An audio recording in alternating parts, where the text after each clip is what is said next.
Perspective Shift team is excited to announce Life of a Mystic, Tanis's brand new book, is now available on Amazon. Who knows how this ever happens, right? Right. Yeah, I think that's what it is we're always trying to justify stuff, but we don't really know much to justify anything. It's just the moment in front of us, we could just dance with it. We, And I think we, that's really, we like to make up a That- lot of stories as we're going yeah, through things, yeah, and that's our story we stick with, yeah, but who knows? yeah. Some people, yeah, like what choice do we get sometimes? I mean, it's the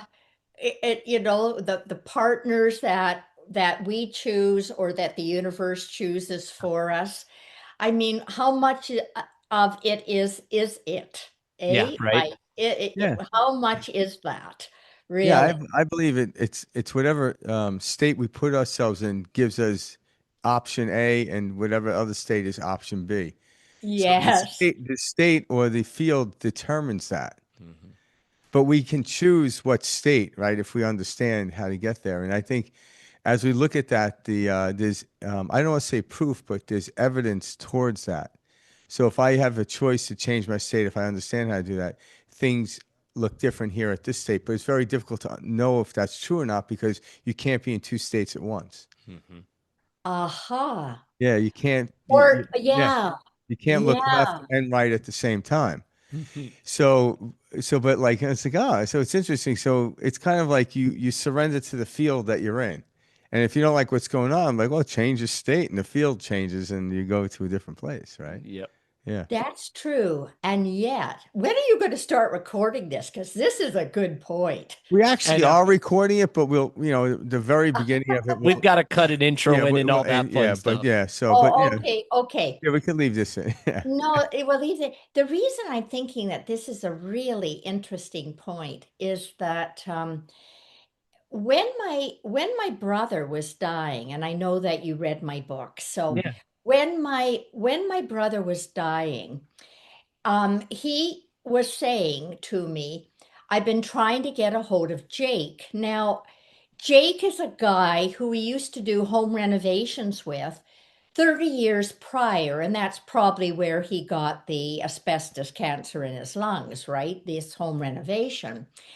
And he hadn't talked about Jake for 30 years. Now, what was weird was I was writing a book called The Dragon's Tale at that Mhm. time. And the name of the dragon brother that I have in the dragon world is Jake. Now, I did not put these two things together. My brother saying he wanted to get in touch with Jake, and the fact that was in the dragon world, and my brother dragon was Jake. Actually, yeah. Yeah. Never clicked until when my brother was literally dying and his sons were singing songs to him and hymns even to him. All of a sudden they said, why don't we sing Dad's favorite song? And they sang Puff the Magic Dragon. Oh And my Really? God. that is when my brother died. He Oh my transitioned. God. Yeah. And yeah, and when that happened, I realized I realized that I exist on the dragon world, and he is my brother on the dragon world, and that I'm existing in several simultaneous Yeah. places. Absolutely. And so when you were talking about um, we could only be in one state at one time, I Yeah. was thinking, oh no, no, Well, yeah. Yeah. because we can be in these various realms Yeah. which have various frequencies Yeah. Love that. simultaneously. Yeah, but then that's true. It's kind of like an actor could be doing a TV show here and a TV show there at the same time, but the attention, the awareness could only be on one show at a time. But is that just at the state of consciousness we're in? The three-dimensional world. No, yeah. So the three-dimensional world in which we live in, like in other words, I could be watching. a movie, but I know there's another movie on a different channel, and it's actually simultaneously happening. But the Yes. awareness at the 3D, what we call the corporeal mind, can only experience that level or that show at one time. But there's a part of us that knows, like, well, there's a million shows going on now, and there's probably like five of them I'm involved in. And that's how Yes. I look at like actors that do several movies at once, and they're released roughly around the same time, and but yet they're two different characters in the movie. You know? Yes. Yeah, so it's like, Yes. oh, but yet, all of Brad Pitt's movies are playing now, but every one of them is a different character. Different So character. Brad Pitt would be like the soul part, but the characters he played are the corporeal attributes of the um Character. the character that he's portraying. And that's what it is, Yes. we're portraying, because we're in this cosmic play right now, and we're starting to what we're doing is as we wake up, we start to see patterns. And even though we're in the middle of this cosmic play, or wherever we are in the cosmic play, it's very difficult to tell. We see these patterns, and we can rely on the patterns, but we can't say how it's going to end. Just like every year, the 21st of December is the shortest day of the year. It's when the sun stops moving south, right? The Hmm. southern sky, I should say. But I have no idea what the weather's going to be like. I have no idea what's going to happen on that day. I just know for a fact that cycle continues. And that's Hmm. kind of how we start looking at that. So there is this cosmic play. There's no accident that you wrote a dragon book, Puff the Magic Dragon. The name was Jake. All these things are interconnected, and we're starting to see the patterns. Hmm. A pattern is meant to dance with. Hmm. Pattern has a crest and a trough. And so once we start learning how to dance with what's in front of us, it's brilliant. If we don't dance, we get banged around. That's how I define good and bad if you need to. Hmm. It's not what we're doing, it's how we're doing what we're in. And I think till now, a lot of us mistaken, like, okay, if that didn't work, oh, we shouldn't be dancing that dance. Why? Because you didn't get in rhythm? Is it the dance, or is the lack of rhythm you had in the dance? And then it turns out it's that. It has nothing to do with the music. It has to do with the dance. And that's what I've come to understand. So good and bad is based on when I'm out of rhythm, I'm going against the flow of life. Hmm. When I'm in rhythm, doesn't matter what you're doing. And that's Yes. why it's very difficult to judge. People think, oh, you shouldn't be doing that. I'm like, no, it's not the thing. It's how we are with the thing, Yeah. situation with. Yeah. Yeah. And yeah, and our consciousness about why we're doing that. I remember I have a friend who is an enlightened guru in France, Mhm. and I was saying to her, "Oh, I lack devotion," and sh- and she said to me, she said, "You don't lack devotion at all."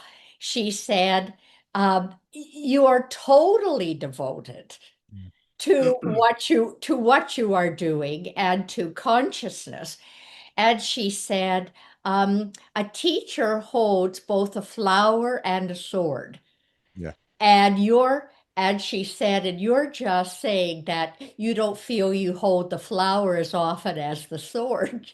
And she said, but you in fact do." Yeah. And that was interesting because it's like we talk about hard love and soft love, and when do we have to give people hard love? That is equally important. Yeah. And that's just putting the mirror in their face for their benefit. But Hmm. yeah, I believe because like devotion, like I think society has an ideal of what devotion is. Devotion is you get this job or this relationship and you stick with it for the rest of your life. Like that is one form, or you can look at it, that's an external devotion. But the way I like to explain it is like you had like Michelangelo, who is primarily just artwork, whether it was sculpting or painting, and he was known for that. But then you had Leonardo da Vinci that equally did painting. He had the Mona Lisa, he had several stuff, obviously Last Supper, but he also worked with cadavers. And so whatever he was doing with, he was devoted. But he was Yes. devoted not just to his art, but to his science, to his Math. poetry, math. Mhm. But where Michelangelo was seemingly just devoted to his art. So Yeah.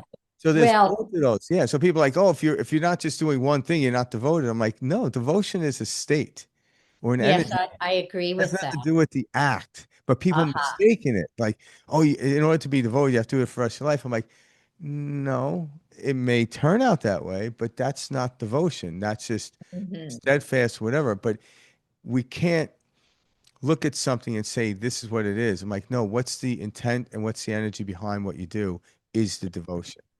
Hmm. That's how I look at it. Like, so we are devoted people. We're doing this, but we might be doing something down the road, but I'm still devoted, you know, Yeah. conscious. Well, Oh, yeah. do we just want to do one thing in our life, or are we generalists and we we Yeah. have Yeah. this broad base, Yeah.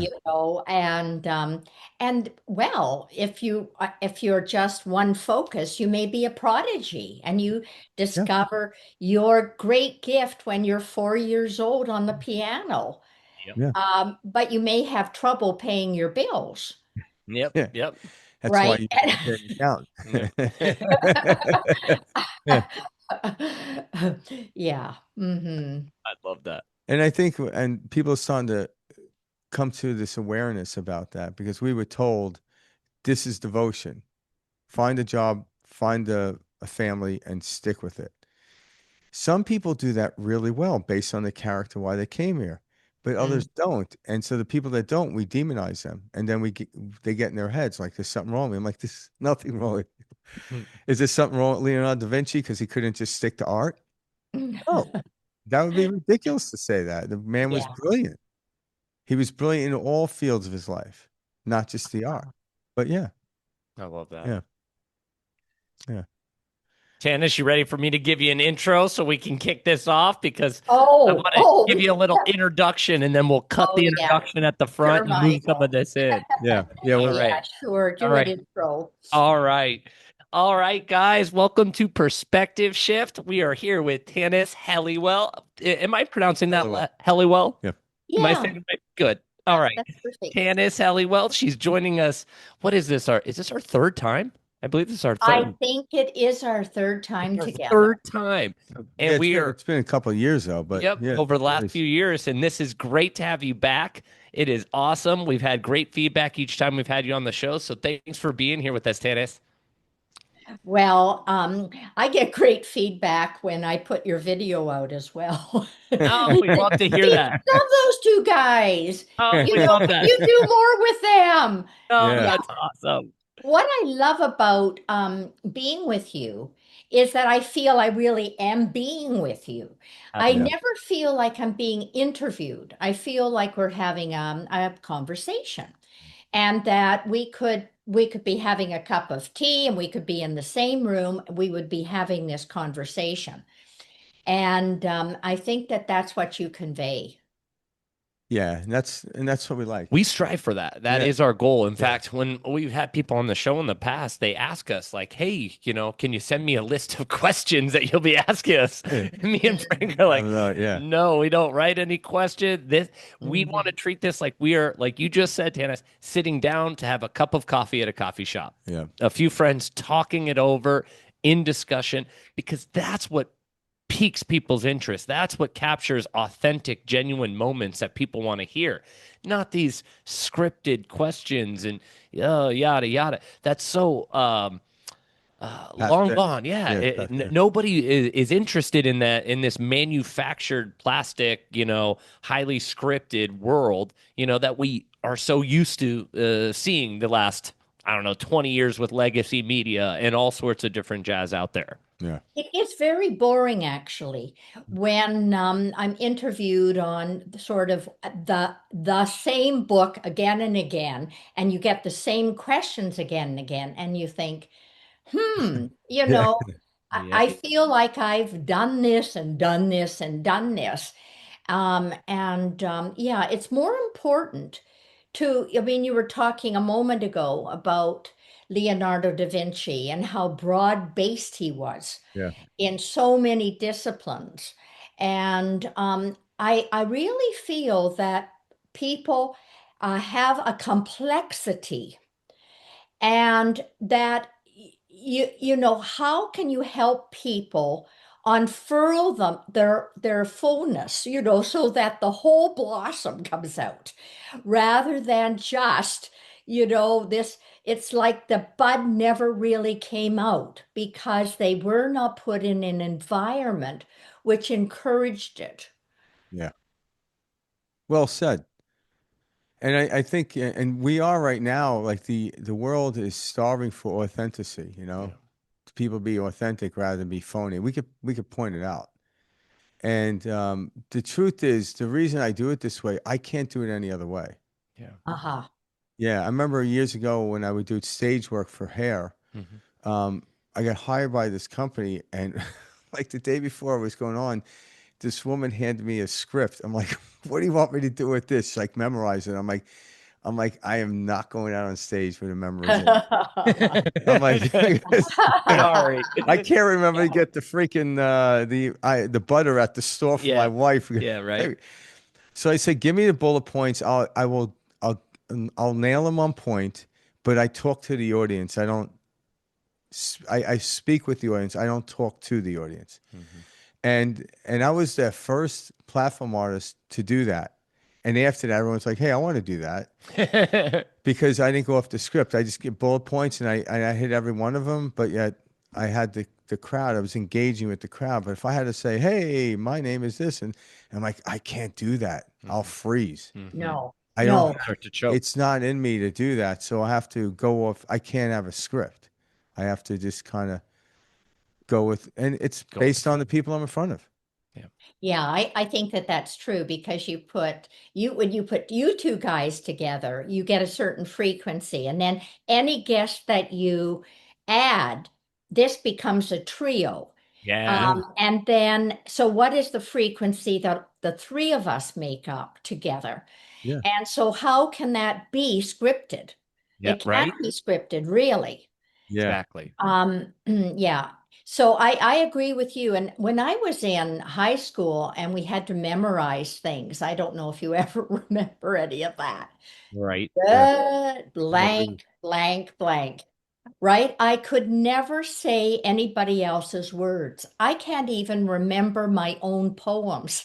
Yeah, Yeah. right. If people ask me, could you recite that poem you wrote on blah blah? And I said, which one? No, Yeah. Yeah. I don't you remember know, writing and that. no, because that's in the past. It's really, Yeah. I'm glad people like whatever it is, but it's in the past. Yeah. I Yeah. love that. Yeah, it turns out we're meant to live spontaneously, not scripted. And we're starting to wake up to that because prior to living a scripted life, we suffered so much. Yeah. And in the scripted life, because like I'll come across people and they'll have a situation that they have to deal with, and they tell me, "Hey, how would you like? What would you say to this person?" I'm like, "Oh, I'm not going to tell you what to say to this person, but I could tell you, I could show you a couple of techniques to get into the state. When you're in that state, you'll know exactly what to say. But if I tell you what to say and they come at you from a different angle, you're going to look like an idiot. Yeah, And right. then you're going to yell at me for telling you what to say. And it's like I never know what to say, but I confront somebody while getting into the space. And when I do that, the field is the organizing principle, and I'll know what to say when I'm there. And you just have to trust that this field is scientifically accurate. Mm-hmm. It really does work. Like there are no accents. If you don't understand it, you don't see the link to it. But when you start to understand the physics behind this, I'm like, my God, everything's already taken care of. I already know the English language, barely sometimes, but you know, so I just have to get into a field and I'll know what to say Mm-hmm. before I need to say it. I feel very badly, Frank, for doctors, for example, just for example, that they're told whatever you do, do not embrace uh, a patient, or, don't touch them except you're touching them professionally, and don't embrace them, even if you're telling them that they've got a terminal illness and all these kinds of things. And so they have to block their human desire, their real, compassionate desire to embrace or touch or hug or whatever you want to call doing something like this, because this would be the appropriate action, right? It wouldn't be the inappropriate action. It would be the appropriate action given Yeah. that. And yet we're talked out of making what is the appropriate response because of all of the, I think sometimes we make rules and laws for the 1% of people who are going to misuse them rather than the 99% Yeah. who would be ethical and You're would want to do the right thing at the time. Yeah. And if you go back many years within the shamanic type of healing, that's what they did. They used their hands, they used their energy. So I Yeah. believe a doctor got into medicine to cure people, but along the line, their restrictive aspects we could do cut their what we call intuitive abilities to actually even heal the patient is completely cut off. Now it's all clinations. It's like this dude, take this, let's see how it works. Where I believe when they started, they had this intuition to heal people, but then Yeah. all these rules came out that took them away from the ability to do that. Now it became very restrictive. And Or or it's possible the doctors I know have been very intuitive, and you could walk in their office and they could have one quick look at you and they would probably know what the heck is wrong with you. But the law is that to cover their bottom, yeah, they've got to do all the tests yeah, correct. to justify what they saw in 5 seconds. yeah. Correct. But you Yeah. start, yeah, this, And you're absolutely right about that. yeah, Kayla, my fiance, her parents are both doctors, and they talk. Her father, very intuitive gentleman. He talks to me about that specifically all the time. yeah, How we have to go through A, B, C, and D, otherwise our insurance doesn't cover it. yeah. They come at us and say, "Why were these steps skipped? I can, lose my license for it." So they really put these doctors in a box and make it difficult for them to actually allow their true nature to come through. But it's starting to change because when you think about this, this has only been happening over the last 20 to 30 years. Yes. Like we've had insurance for a while, but I remember when I was young, you go to the doctor, the doctor had free range. Oh, really? Yeah. Oh yeah. Like, yeah, they had free range, Yeah. it wasn't like that. And over time, I don't know if it's because people were getting sued or what have you, they came really restrictive. And now the doctors are run by the insurance companies, Mm-hmm. where the Mhm. doctors weren't run by the insurance company when I was a kid. You went in there, the doctor said you need this, and it was very cut and dry. Now, like, well, we got to run a test. I'm like, but you think of like, well, this in order to get to this, I have to do this. I'm like, when the hell did that happen? Yeah. In order Well, to put my sneakers on, I have to run around the block barefoot. I'm like, what? Mm-hmm. Like that makes no sense. But I yeah. believe it's becoming aware of it. There is a paradigm shift about to happen. How long is it going to take? I would never guess that, but I can feel it because I know doctors. I've been at certain retreats where they were in the medical field, and there were actually like 3 or 4 generations of doctors in their family, and they went from the regular medical field into homeopathic. And these are Yeah. full on. They went to med MD. school. Yeah. Yeah, they Yeah. spent their life in that, but they could no longer live in that umbrella. They had to step outside, and you're starting to see more and more of that happening. I know doctors are going med school and homeopathic. They'll go the extra mile for that. Why?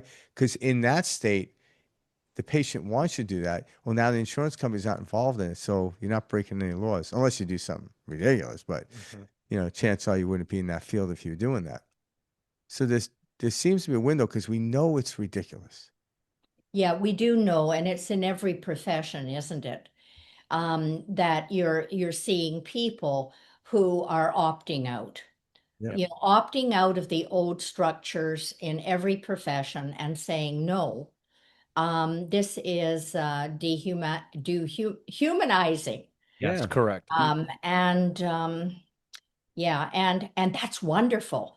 Yeah, Yeah. I mean, it is the collapse. I mean, you two, me, so many people have chosen to be here at this time in this world Absolutely. where, we're here because we're obviously strong enough to go through a collapse Yeah. of an order which has, it's outlived its time. Yes. Correct. Yeah. And we don't quite know. I don't know anyone who can tell you it's going to be like this in 10 years. No one knows what it's going to be exactly in 10 years. How I can you? mean, Because we've never done Yep. it. I know, Yeah. I Yep. Yeah. know, I know. We've never done it. It's So yeah. It's exciting. like Yeah. we're experimenting. Yeah. Yep. There's lots of experimenting going on right now, and that's the stage we're in. Yeah. Experiment. Yeah. Yeah. It's exciting. Yeah, and part of what I do with people, and I didn't realize this kind of, and it's kind of a gift we're given, right? Like I can't even take accolades for it. Is I find myself in positions where I'm getting people to understand it's going to be okay. But they're like, well, what's going to happen? I'm like, I can't tell you what's going to happen, but it's going to be okay. And we Mhm. start to understand that everything, and I could go into history and show you how it was okay when this collapsed and this happened. Where Mhm. will we be? I'm like, well, the people who survive don't run off the cliff because they rather die at a jump rather than to face what's in front of them. I'm like, just hold your ground. The tools to deal with tomorrow won't be given today. So Yeah, that's so everything true. you need right now, you already have. And That, that that's that's this is so why we true. talk about staying in the present moment. Because Yeah. if you drift into the future, I'm like, oh my God, I'm like, no one knows what to do tomorrow. No. Tomorrow will let you know what to do. Yeah. I find that when I'm doing seminars, I have no plan. Yep. No, isn't that I great? I just have no plan and I just show up. Yeah, And that is it and then it's this co-creation that yeah, we're doing right now. yeah, And I believe that co-creation is like trusting, like I trust you guys enough, and yeah, I trust myself enough, and I trust spirit enough yeah, that all is going to be fine, you yeah. know? Exactly. Yeah. Mm-hmm. And like, because Einstein said this, and I've said it a couple times already, but the field is a governing agency. So when you came on, me and Mike, we get into this field, the field takes over. So we're in that interacting based off the energy that's coming into me in this field, and it's making me say these words, or not making, but it's allowing me to say these words. That's why when people say, "Oh my God, it was a great analogy," I'm like, "Yeah, but I didn't come up with it. It came through me Mm-hmm. because I was at that frequency. How did I get there?" I'm like, I, I don't know. I allowed it. I know. Stop thinking, relax the nervous system, Yeah, unclench the jaw, yeah, settle into this state. yeah, That Yeah. I tell people, the more you relax, the more you get into this, yeah. there you go. You're stepping into flow. And the way to Yeah, relax is that's true. knowing that the system already is complete. Because people are like, they don't relax as they don't like, I'm like, no, the system is perfect.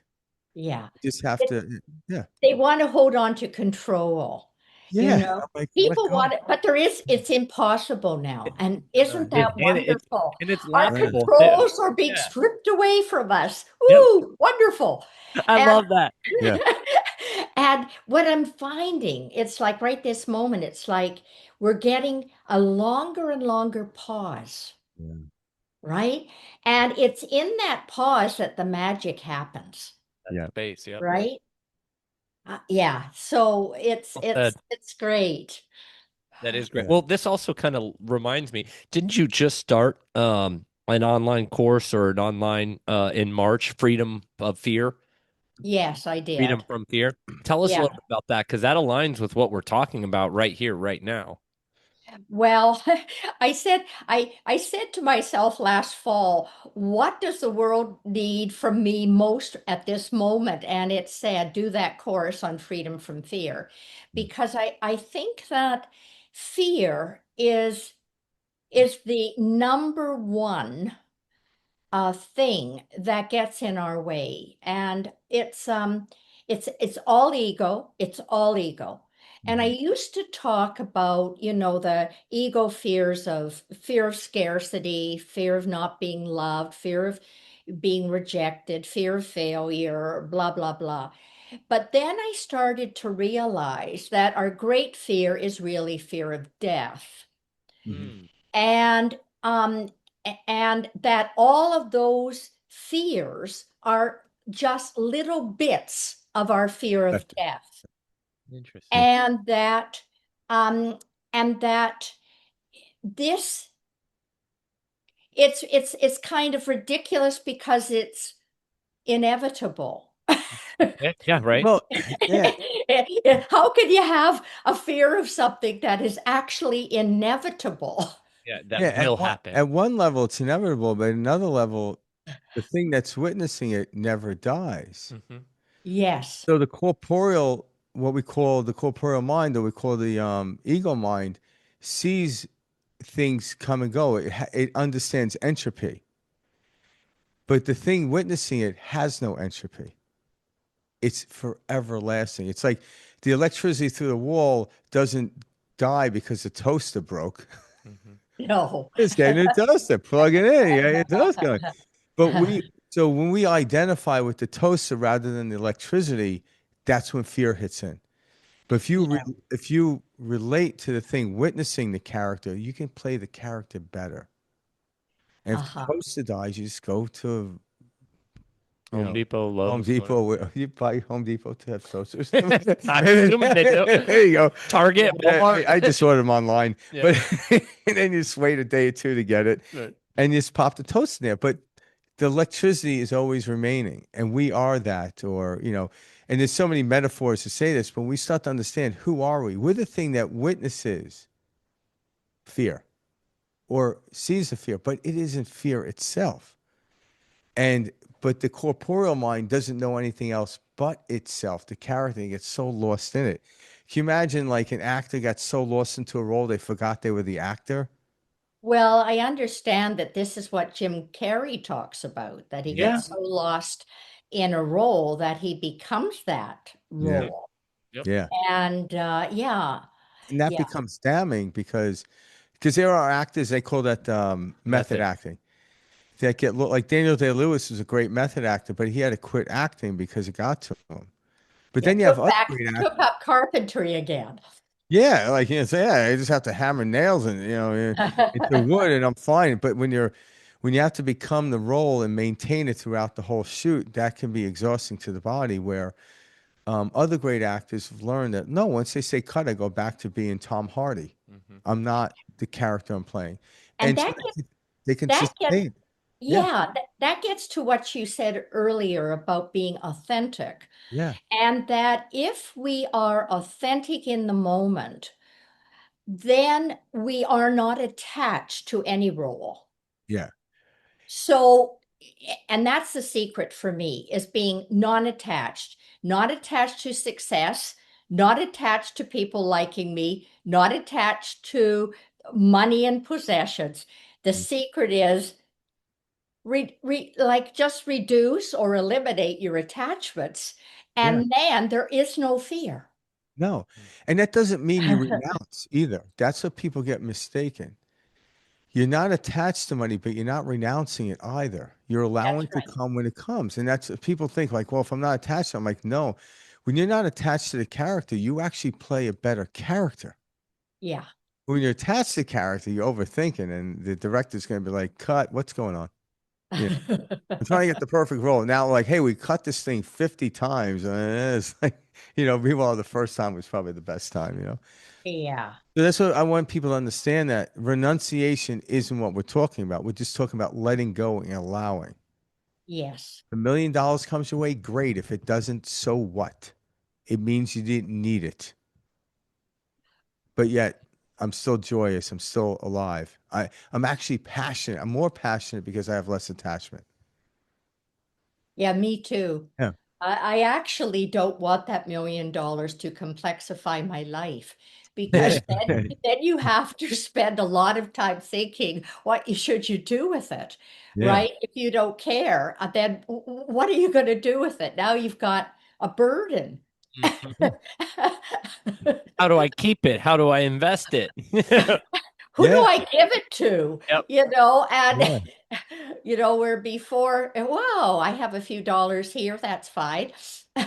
It's funny. These economists did this study, and it kind of like it went in a direction they did not anticipate. They took, and I thought it was a large sum of money, like $100,000, and they gave it to some guy on the street, and they were trying to prove that they'll spend the money and then it'll end up back in the wealthy man's hand. So less than a month later, they found the guy got rid of it. It was like he blew through it. Like what happened? He goes. He goes, you gave me money, but I don't need money. I'm fine on the street. Then he gave him this whole philosophy where it's like, I just gave it to somebody.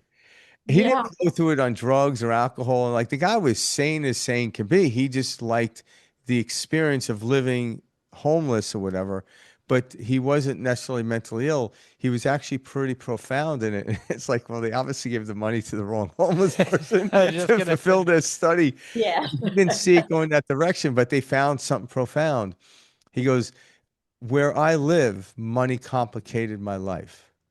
Oh yeah, Because that's if you're right. living on the street, you can get killed with $100,000 in your pocket. Like you're not gonna, you don't have a bank account. So it's like it wasn't, but I didn't need that. I chose this. And like every great movie, you can have a millionaire, playing a role, and then you can have the homeless person that's the nuisance in front of their house. But the homeless person, the millionaires still have the equality of winning the Oscar. So why do we want to Uh-huh. be that? Like, I don't watch a movie and say I'm only care about the actors that have a lot of money or the character has a lot of money. I'm like, no, who's really devoting themselves to that character? That's who I pay attention to. And act like, why would an actor choose to play a man living on a bridge that plays a cello?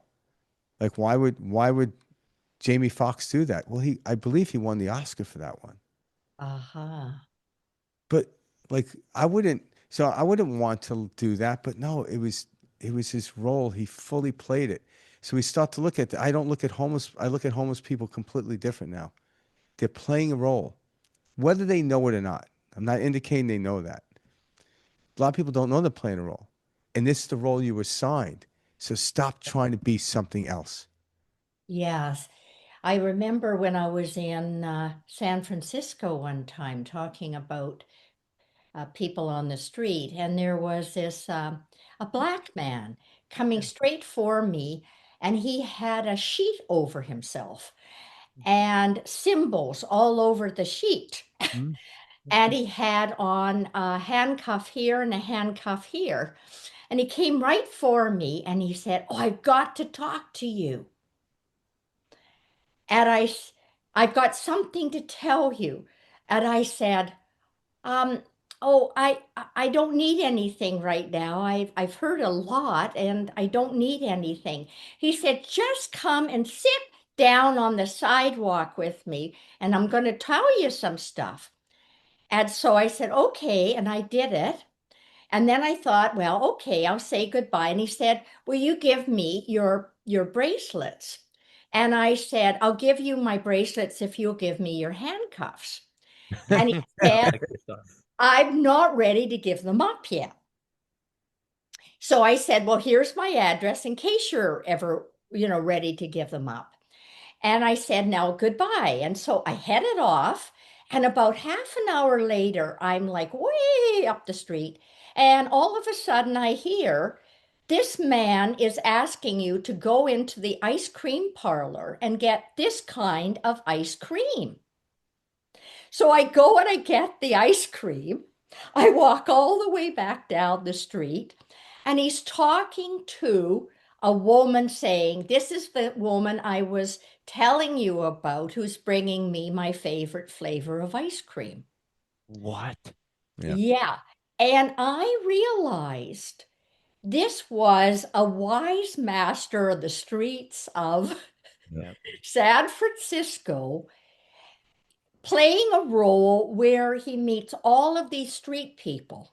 Mhm. and he interacts with them all. And Yeah. this is his getup. His skin suit for But, this role. but our, Yep. but our This is society demonized that look.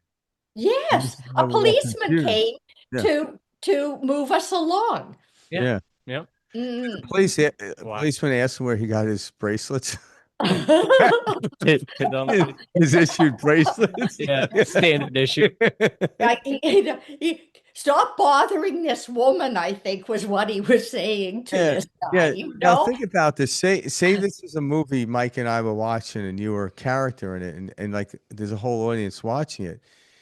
They would be so enamored by him Yes, because of his abilities to do what he did. And people are like, oh my God. But people think when they watch a movie, it's not real. I'm like, all stories have it. The story might not be, it might have not happened, but it does happen. yes. So that particular thing you're watching might have not happened, but stuff like this actually does happen. That's why we're enamored by it. But how can we bring more of that into our life? Like you said, you have to move away from fear and go into the understanding of trust is how the universe actually works. And Hmm. you start to see these things. Because you could have easily ran screaming from the sky and never experienced the ice cream drop off. That's Because right. most women would be like, "Oh my God," and you run across the street. But you're like, you actually sat with him, and you know, you gave him a I don't know if an ultimatum is always like, "Okay, you give me your handcuffs, I'll give you my bracelets." And That's right. it's like, yeah, like, hey, like, well, I'm not ready to give up Seems my like a fair trade. yeah, and that's probably what it is. The guy's like, "Ah, she's like checkmate," Yeah. You mix and match. Yeah. And then he's like, because you checkmate him, he got in your head, or Mhm. give me ice cream. Right. Yeah. And just to clarify for those listening right now, Tennis, you're talking about like you telepathically heard him communicate, right? Yes, I did, Yeah, Mike. which is beautiful. Because you're on the same wavelength. Yep. It's kind of like if we will both listen to a radio station, same one, we'll both listen to the same music, Hmm. even though your radio's over there. And that's really what it is. When we get into these understandings, it doesn't mean you got to read their mind per se of how they're thinking. You're going to be at the same wavelength and understand what they're going through. And we can do that. Oh, It's called compassion.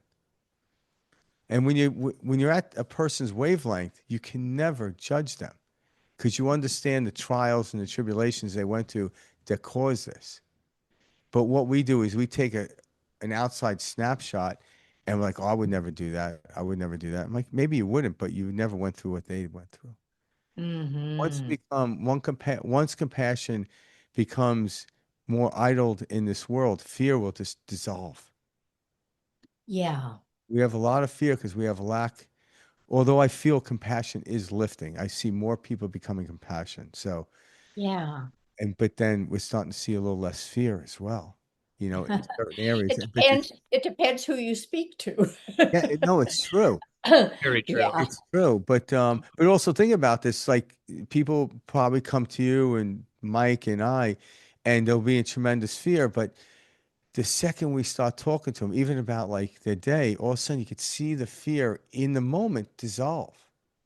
And it wasn't me, it was the field that they stepped into with me. Uh-huh.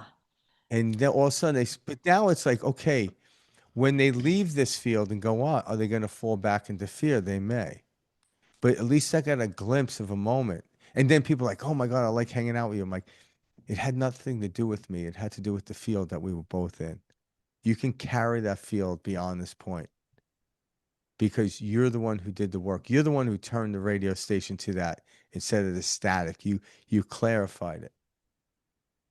And that's really what's happening now. We're stepping into these fields. I'm like, oh my God. And so that's why people are so enamored with famous people because they pull them into a field. And famous people are like, leave me alone. I'm just an actor in the movie. You're the one who allowed yourself to go to that field. Hmm. Yeah. They were just a participant in it. And they're measuring this stuff. There's so many studies on this. It's crazy. So there's science backing this. It's not just theoretical. And when you experience it, you're like, oh my God, I've experienced this before. I'm like, yeah, how do I get back there? For one, stop trying to get back there because there is no back there. Keep moving forward. There's more Yeah. things ahead of us, or in this moment, I should say. You know, Hmm. because when you're looking for something grand, nothing grand shows up. It always shows up when you're not looking. Like when you weren't looking for that guy on the street, he came up to you. Mhm. But you were in some field of energy where the guy chose you, not somebody else, because you were holding some candle light. And then he came up to you and you didn't resist him. It's because the work you do, you don't resist. You might be cautious, right? But I was a bit cautious. yeah, I'm in and a strange town for me, yeah, and he really did look very strange. Yeah. yeah, Well, a sheet covered in all these patches or whatever and yeah, handcuffs. That's the and weirdest yeah, thing and ever. I However, ultimately, it's true. yeah, It's I think what helped me was to, as you said, compassion, and I think it is more like um, we need to give up our barriers. yeah, Our protective armor, whatever our protective armor are, like some people, their protective armor are all the roles they play. And if they get to talk about this role and this role and this role, then they are safe within that protective armor that is surrounding who they really are in here. And I think somewhere in there, they feel whatever it isn't going to be enough, yeah, right? I'm not good enough. I have to prove that I'm better or I won't be accepted or whatever. And yet, as you said earlier, it's about authenticity.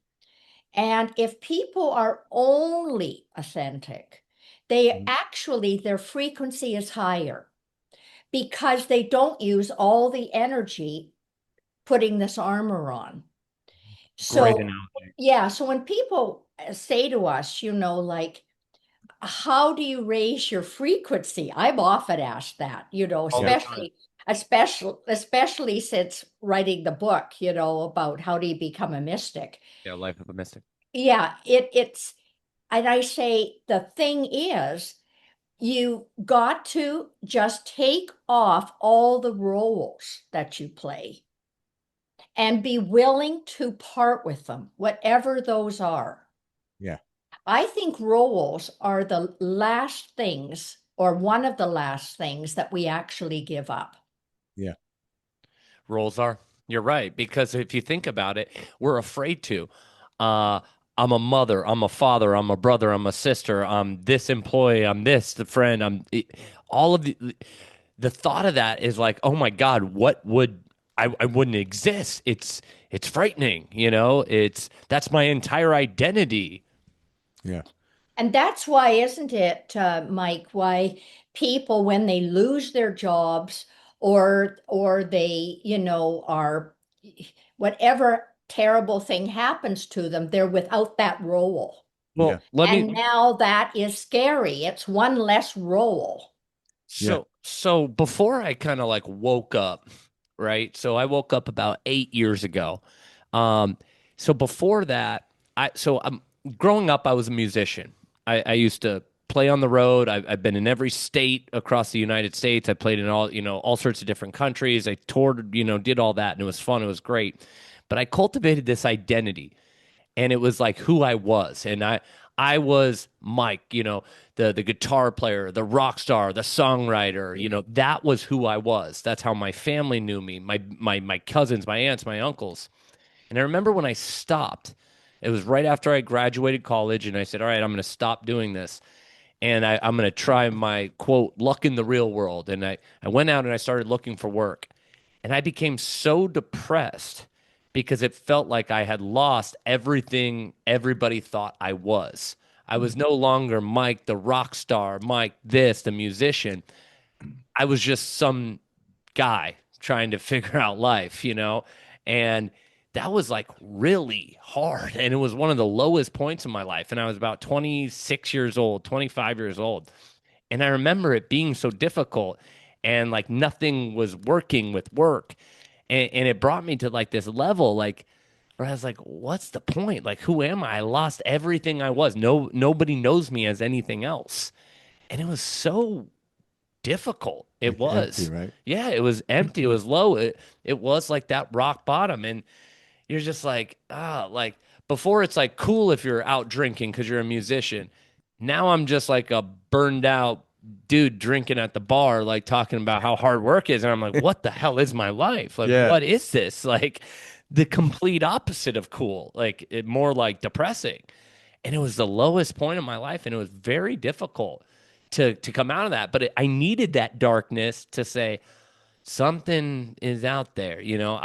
It never clicked for me before. I was living fully in the three-dimensional realm, only identifying with this ego identity I'd created.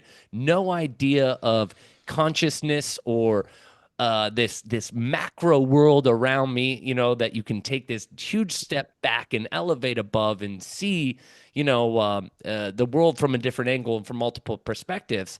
I was so little entrapped. And that's where most people are stuck, trudging through the mud of this third dimensional world, going, why can't I get out? This is so tough. And I get it because I was there. And there's so much beauty on the other side. But I feel like, at least for me in my journey, I had to hit that point in order to elevate. Hmm. Oh, by the Wow, way, what a great story. you know what's even better about that story? He just found out today, one of his albums went gold. Yeah, I'm getting a gold record. Isn't Oh that cool? Yeah, my I God. know. I yeah. found it out today. I just shared it with Frank before we came on air. I'm getting like one of those real gold record plaques. Uh, Oh, yep.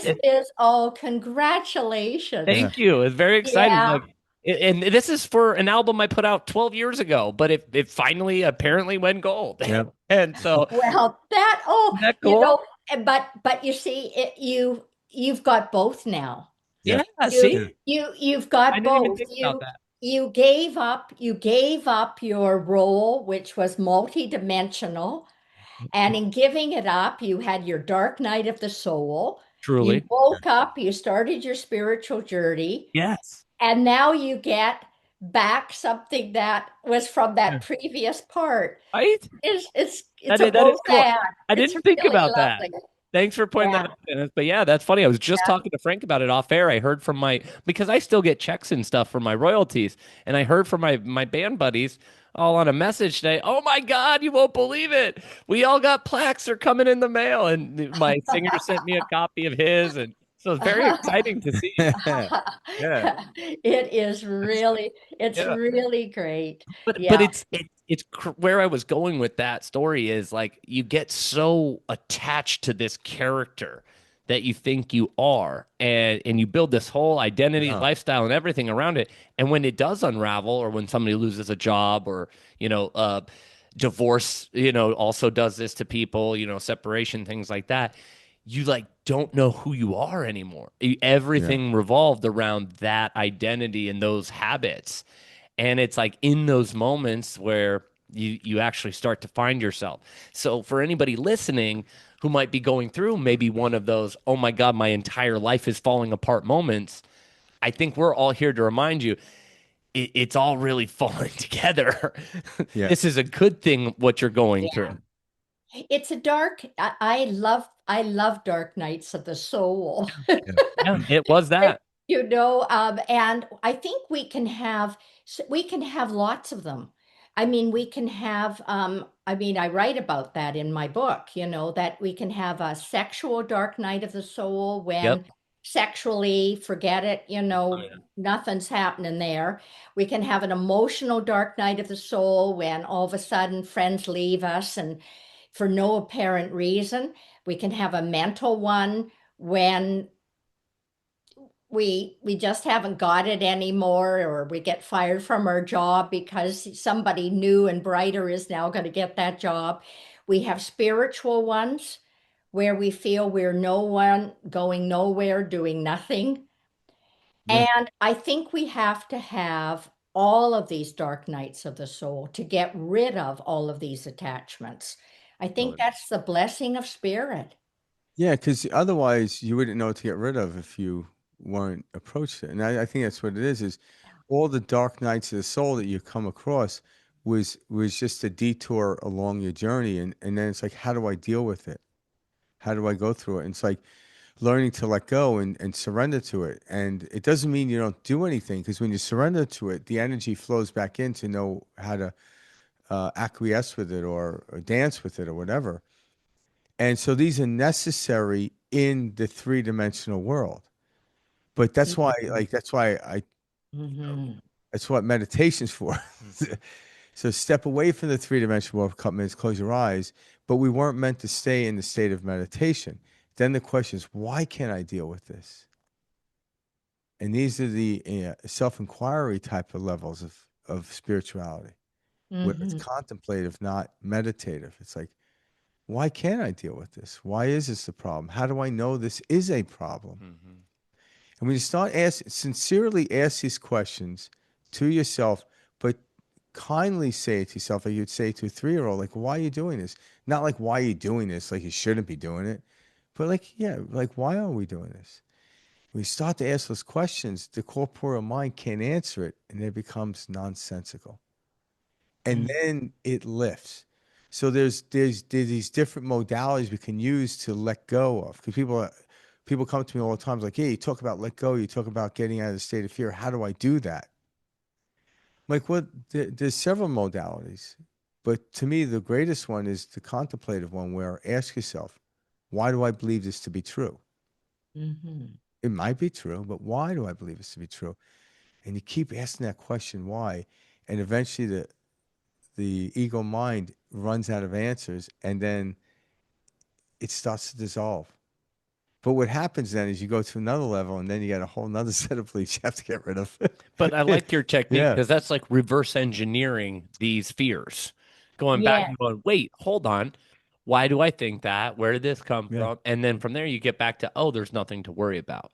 So that is a very logical, it's also a very masculine approach. You know, a lot of people don't take the, or like that left brain logical approach. And I think that's helpful, especially for like men out there listening. That, because I remember Frank used to do this technique with me years ago where you would walk it back. Like, all Yeah. right, well, what am I worried about? Okay. Why am I worried about this? Is that really true? And you get to this point where it's like it pops. It's like, oh Mhm. yeah. No, Yeah. you see through the veil. It's like you're like, oh, that it makes no sense for me to Yeah. feel that way or have that worry or whatever. And that's it's powerful. But I think it's like too, when you talk about the masculine, it's more to me. It's you have to be careful that the ego mind isn't tricking you, Mm. because you want that feminine energy to come in to realize it's okay, because feminine energy is comforting. Oh yeah. So it's the ego mind saying this is how it's true. So I ask the question, I have to realize, is it the ego mind answering? Because it could go all day long. Yeah. And it's subtle. It's You subtle. know, two things that help me with this is one, when I have a fear, to say, is it realistic or unrealistic? Yeah. So I like then I walk it back that way. Yeah. Perfect. And another thing is, even if it turns out to be realistic, Yeah. Like there's a then bear in I, front of me. yeah, so say Yeah. I walk it back and I figure out, oh yeah, well, it is probably realistic. Well, then I say, yeah, but how many fears, how many things have you survived up till now? I like Right? that. You know, like, look at, you were faced with this, you survived. You faced that, you survived. And then it kind of said, well, of course you can survive. Of Yeah. course. Yeah. How invigorating that feels. Yeah, it is really. Yeah. Yeah. And it's interesting because there's another way of looking at it. And these are just perspective and games, whatever. But like when you survive something, you just from the corporeal sense, you just avoided the inevitable. So when you live life, if you live life, I'm like, well, when it's my time to go, I'll go. But right now, obviously, it's not. Because And you're here. yeah, because you're Correct. still here. Uh-huh. So then it's like, I'm like, oh my God, that was close. I'm like, not close enough. Mhm. It's still here. You almost killed him. Like, but you weren't. But you weren't. You almost killed him, but you weren't. Yeah. Yeah. I get I and the startledness of the nervous system of the body is appropriate. When you see a rattlesnake, the appropriate thing is to freeze or step back.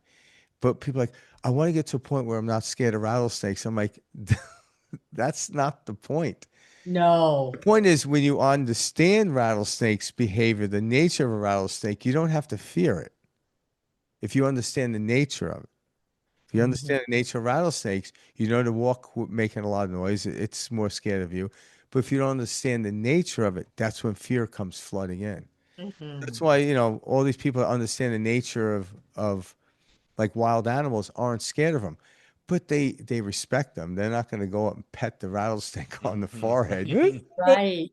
Like they're not that crazy. Um, Yeah, where I live, we have cougars and bears. oh man, Oh yeah, yeah, yeah. Oh yeah, yeah. And I am and I go walking in the bush by myself. I all right, don't have a dog. Yeah. I go by myself and I walk, and I felt myself being watched by cougar before. really, Interesting. Yes, I have. yeah, And I'm a small woman. yeah, Hmm. I'd be a nice tasty bite. Right. But I didn't sense. I sensed observance, yeah, Interesting. right? And I think that um, if we don't go right into fear and we just, as you said before, Frank, you stay in the field. So now I'm in the field yeah, where the cougar is observing me. yeah, yeah, So then I just send a message back. Hello, I see you, yeah. right? But not in a threatening way and not in a fearful way. I No. love that. And that's just it. Like, because cats are they're like the greatest hunters on the planet, Yes. and they sense oblivious people or other animals. So they have a tough time with people that are aware. So That they they're don't there. bother. Yes. Yeah, Yep. like, oh, they're aware of me. Like, they know them because they'll just sneak up on you, right? It's like where a bear doesn't just sneak up on you. A bear's like, hey, what are you doing on my path? You could sneak up on a bear, but a bear won't sneak up on you. Yeah. But the cats, they do that, right? They Hmm. sneak up on Yeah. you. But if you're alert and aware, and I think that's what it is, when you understand nature, it's the consciousness awareness that keeps you protected in those moments. Hmm. But say but a lot of people just walk around in their head. Like they're in the woods thinking about like, oh, I gotta go to work on Monday, this and that. And I'm like, and become one with nature and you become alert and alive. You become one with it. And all of a sudden the animals just walk on by, you know. But if you've never been in nature a lot of times, it might take a little bit of practice. So I tell people carry an air horn with you because the noise will scare them. Like, oh, okay, if you feel protected with an air horn, you can become a little more conscious out of the state of fear. I'm like, yeah. I'm like, I like that. yeah. So there's things you can do because I think like you mentioned earlier, we were talking about like where that woman, the shaman or Yeah, the, the the guru, mystic guru told you that you're one who carries a a flower flower and a sword. and a sword. Right. So you walk through the woods with your flower and the sword. You don't need your armor. You'll know when to plant the flower and you know when to wield the sword, but you Hmm. don't do it just aimlessly. You don't walk through the woods wielding the sword for no reason. No. So when you Waste of energy. it is, but it means you're already in a state of fear. You're not going to last long. The time the bear comes up for you to wield it, you're too tired to wield it. Yeah, So, you've been wielding for the last hour and a half. but the sword is just there for a representation of a tool, and so is the flower. Hmm. So that's when you walk through the world, and these are metaphoric understandings that when you're in the field, you're taken care of. Yes. Yeah. Yeah. It's Yeah. switching in and out of the field that gives us a disorientation to life. The reason that we are afraid, I think it's a lack of trust. We don't really trust the divine. No. It's a kind of alienation from the divine. We don't have trust. Because we don't trust the divine, we don't trust the earth. We don't trust others. Yeah. But if we trust the divine that there is a plan for us all, Yeah. and that we're evolving into consciousness somehow, right? We are works in progress, evolving into consciousness, Yeah. and we trust that that the divine is helping us align with this. And Yeah. if we deepen that, I think fear goes away. Yeah. It's no longer needed. I Not look at, yeah, because there's another way of looking at fear and say courage, right? Because one would say those are opposites. But fear and courage are the same energy, it's just different degrees of the same energy. Just like 80 degrees is different than minus 80. Mhm. But it's not the opposite, but it's 80 degrees and minus 80 degrees are just different degrees of temperature. Now, the human body does way better in 80 degrees than it does minus 80, but and we sustain our physical being there. So fear and courage are the same energy. It's different degrees of that energy. So you can get the tipping point. So fear can move you into courage. And that's when we understand the physics behind it. It's not the opposite. It's a different degree of it. Just like there's no such thing as absolute darkness, but there is a point of light I need in order to read a book. But there Mm. is no absolute darkness. It's just a different degree of light, different degrees of love. We start to understand that when we start moving to the upper realms, love is expansive beyond our means. But when we go down, we fall into sadness. So understanding it's not an opposite. It's a different degree that you can't survive in. I can't survive in a minus 80 degree weather for very long. Yeah. And Maybe. if you're talking about courage, there's different kinds of courage, Yeah. right? And some people may have incredible physical courage, Yeah. but they have no emotional courage. Yeah. Good point. And others may have high emotional but not physical. Yeah. But I think ultimately we need these dark nights of the soul or these tests Yeah. so that we realize we can have courage in all ways. Yeah. We can even have courage when we're in a dark night, like you were describing before, Michael, Albrow, and we cannot see what we're supposed to do next, right? It's a complete empty picture, Yeah. and feeling abandoned by God, if you like a lot of people go through that Yeah. that Yeah. after all I've done, after all I've given, I've been good, and now what are you doing to me? That there's just this total emptiness, as if, the divine has to justify why the divine does anything to Yeah. us. I mean, really, isn't that silly? It is, but we know very little, and that's why it's almost like a really good actor will trust the director fully, and they'll do well. But in the beginning, that good actor once didn't trust the director and kept interfering what was going on. The director's like, okay, hey, cut. Everyone take five. Hey, what seems to be the problem? I don't like what that guy over there is doing. Like Oh, that guy over there is doing something to evoke the story. And I can't tell you why because it's going to ruin your line. So you need to be in the state, right? So do you have that? Just fully trust me. And when they start to trust, they don't question anything, but everything turns out brilliant. mhm, Again, I tell people question it because you want to understand the trust. Don't just take my word for it. So mhm, be skeptical, but not cynic. Certainly not gullible, but be skeptical. And all of a sudden, you start to trust this system greater and greater. So wherever you are, don't lie to yourself to where you are. How do I get there? One step at a time. Trust what you can trust. mhm, Question it. And over time, when you start questioning, all of a sudden the answers start to come up from inside, and you start to trust it more and more. How much do you trust it? I'm like, well, I don't know until a situation comes up in front of me that I'm not aware of. I could easily say if a bear jumped in front of me on a path, this is what I would do. I'm like, I have no idea what I would do.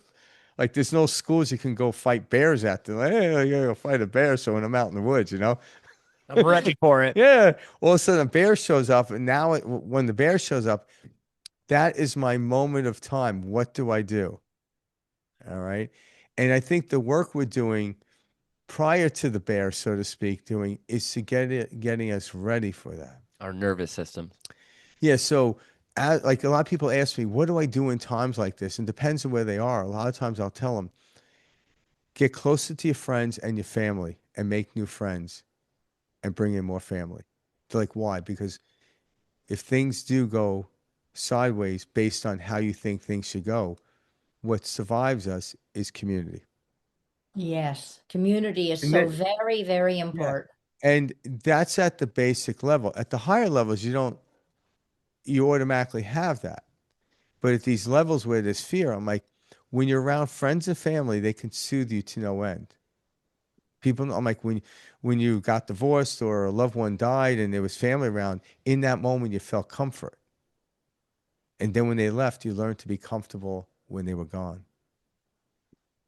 So, yeah, now's not the time to be snooty with people. The person on the street that you run into is no accident.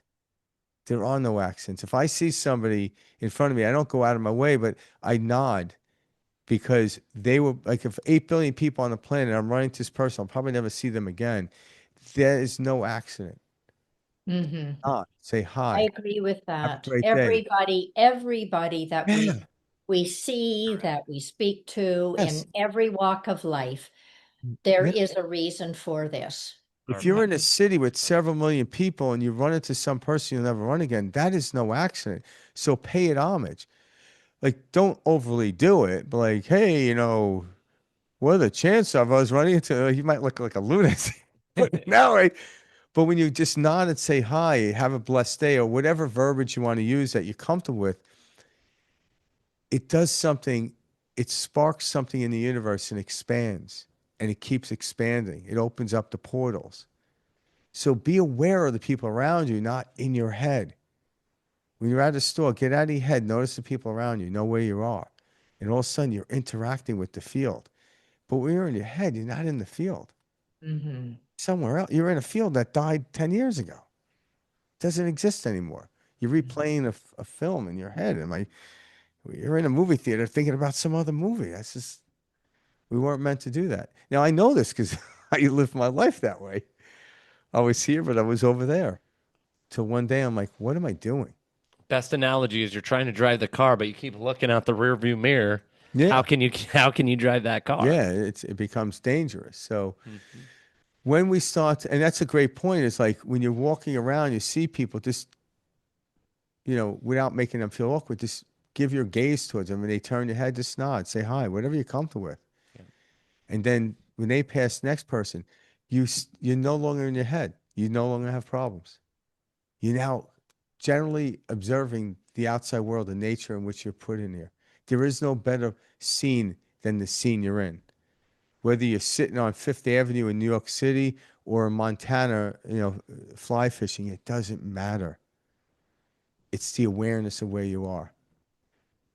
But someone could be fly fishing, like, oh shit, I gotta go home and deal with all right?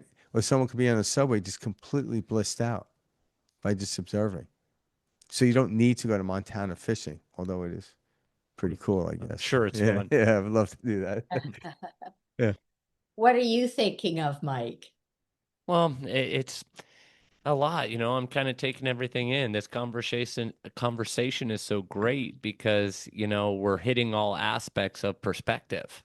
And that's really what this is all about. It's like, how can I get out of this thinking mind that has been running its toll, telling me who I am, you know, running on hyper speed day after day. How do I put that aside and be present? How? That's the trick, and it's through repetition. I'm like trying. How can we tie everything we're talking about, here together, right? And it's through repetition of like this, knowing that thoughts are going to come up. I'm going to have them. They're going to be thoughts of fear, lack, unworthiness, all of the above. Everything we're talking about. but it's allowing it we don't until we acknowledge or until we grasp those feelings, that's what's giving them power and keeping them returning. So it's understanding that those will come up and allowing yourself to move forth. It is what no longer strengthens this head chatter that so many of us suffer from. Of this, science tells us we think 60 to 70,000 thoughts per day, right? And 50 to 60,000 of those thoughts are the same thoughts from the day before. So how do I get out of this pattern? How do I let go of fear? I have to not attach to these 50 to 60,000 thoughts I have every day of worry, lack, pain, sadness, sorrow, suffering, yada, yada, yada. Yeah. And how do you do that? Like, remember, I was just going to say, just echoing something from Ram Dass. I Yeah, I love remember them. I went to a talk that he was doing once upon a time. Yeah. And he said that he had always had a problem with lust. I love that. Yeah. Yeah, and a pretty girl would come in when he was doing a talk or something, and lust would just go, whoa, take him over. yeah. And he said, now when lust comes in, when the pretty girl comes in, a lust comes in, it's just about the height of his knee, and he just gives it a little tap, and he just says, "This is not the time." See, I Yeah. I love that See, you I do just the opposite. I'm like, this is the time. I love that you said that, Tanis, because number one, I love Ram Dass. Number two, one of my favorite things about Ram Dass is how he would pull like he would make fun of things of topics that most were afraid to talk about, like lust or these like certain feelings. Yeah. Secondly, isn't Ram Dass a homosexual? Do you think you saw him in a time when he was still hiding that? Because I think he didn't come out for a while. Isn't Ram Dass gay? He was noted to be. I thought Yeah. Ram Dass was gay. Do you know do you know? I have no idea. Yeah. I think at Like, first yeah. he didn't come out and he came out later in life. So I Oh, think he talked about lust like in a setting that you saw, Yeah. framing it yeah. as a female, Yeah. but But I yeah, believe he was a homosexual. yeah, lust is lust regardless. Oh yeah, it Yeah. doesn't matter. I thought it was funny because he specifically mentioned female in But your bring up. Exactly. it is Yeah. interesting, like because the body, like think about like it's the awareness of it. Like when you walk into a like a donut shop, right? And the doctor's like, you shouldn't be eating sugar. All of a sudden, you're like, oh my God, the smell of donuts. But then all of a sudden, the awareness is like, why am I attracted to donuts? I'm like, because your body's probably overrun by yeast right now, and sugar will cure that. But yet, when you're witnessing that, you actually have power over it. It's Uh-huh. yeah. Yeah. And so it's like noticing, like, oh my God, like a girl walked in, a beautiful girl walked in, and I'm getting tingles up my spine. It's being aware of that that allows you to not attach to it, Correct. you know? Yeah. And to have a And sense you move on. of Like, yeah. humor. Right, you're Just right. Yeah. we're Yeah. like with this sense of humor about it. And That's what I love. yeah, and I to love be, that. how we go on about we have to forgive others. Well, I think we have to be self-forgiving and Yeah. Oh, not too hard on ourselves and say, "Oh well, I lost my temper there. Oh, I was not perfect. Oh, I will go and apologize and I will do better next time." Right? It's like, you start to catch it sooner. And I think yeah, that's what it is like a lot of people think when you get to these places, certain emotions won't come up. And I'm like, oh no, they come up. You just allow them to move through. And told the story so many times, but I was watching a video one time of the Dalai Lama being interviewed. And he's being interviewed in front of a live audience. And after the interview, they opened up the Q&A for questions. And the first question that was asked, the guy gets up there. And what was funny about the whole thing? The guy had a piece of paper with a bunch of questions on it. And he looks at it and he goes, he's looking at the paper and is like, what is it like never to be angry? Now I'm thinking like his wife must have wrote that question because why didn't he couldn't memorize that one? It was funny. A 5-word Yeah, it's question. like, what is it like? And he's like reading from it. It's probably his wife's like, these are the questions you must ask. I'm just, you know. Well, anyway, the Dalai Lama leaned in, kind of squinted, smiled, and says, I have no idea what it's like not to be angry. Mhm. And everyone laughed, including me, which I'm watching a tape thing because we're sitting in there thinking there's a human being on this planet, and it's got to be the Dalai Lama that never experienced anger. And it's like, oh no, I experience it. I just don't act on it. Mhm. Yeah. And it was like we laughed because it was relief because like we want to be close to the Dalai Lama, not to Jeffrey Dahmer, Yeah, right. you know? And when you realize he has anger, I'm like, okay, I'm normal. Or this, because people are trying to get rid of anger, they're trying to get rid of sadness. No, don't get rid of it. Allow it to come up and through you. Yeah. Trying to stop the wind I love that because with, that perfectly describes the Ram Dass story. Like yeah, it's being aware of it, but it's not but you're acting. just not acting on it. And just, you kind of smile. So when the anger comes in, it's like, well, and then the anger is like, anger comes, I'm like, oh, why am I getting angry? Mm-hmm. Years ago, when I would get angry, I had a belief it was justified. And guess what? The people around me, since I grew up in New York, the people around me are like, oh, yeah, yeah, yeah, of course you got angry. But I'm like, yeah, but why? I don't like the feeling of anger, especially holding on to it. And all of a sudden you realize it was an energy field going through your body. And you had this belief structure that this is not supposed to happen to you. And if it does, you put a resistance, and that resistance is called anger. That's all it is. So what happens if I get rid of that belief? The energy comes in, it flows through, and Mm-hmm. it's exhilarating now. It's not anger. That's great. Yeah, that's a great technique. Mm-hmm. Yeah. And that it's kind of like it's a nuance. It's like a musician playing an instrument. You're never gonna fully master it, but you're gonna try, and then you realize something happens, comes up, some situation comes up in your life, and it's like, oh my God, I didn't know this was gonna happen. And now what it does, it pulls all my neuroses to the surface that otherwise I was protected because it didn't happen. And I've experienced this many times in my life. But when it comes to surface, I could take the surface skimmer and get rid of it. So it was weird that this happened. I wouldn't wish it upon anyone, but because it happened, I got rid of the sediment that was at the bottom. Otherwise, it wouldn't have come up. Yeah. And I look at these, what we call tragedies, as gifts. Yes, I do too. Yeah, Um, I say, look, you can think of things as challenges or you can think of them as opportunities. yeah, yeah, And and they are opportunities, and it's because spirit feels that we are ready for yeah, that particular test. yeah, And in a way, it's like saying, well done. You are now ready for this test. yeah, So so here it is.